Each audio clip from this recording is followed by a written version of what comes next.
محمد وعلى آله وصحبه أجمعين.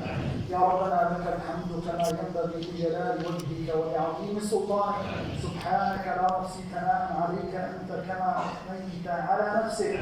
اللهم أعنا على ذكرك وشكرك وحسن عبادتك، ولا تجعلنا يا مولانا من الغافلين.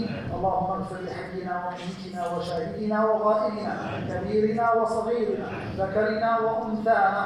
اللهم اغفر لابننا أحمد، فإنك تعلم أنه كان من أهل هذا المسجد وكان من محبي القرآن.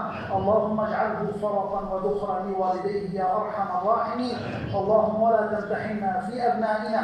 اللهم صبر أهله ووالديه يا أرحم الراحمين. اللهم وارحمنا جميعا إذا صرنا إلى ما صار إليه.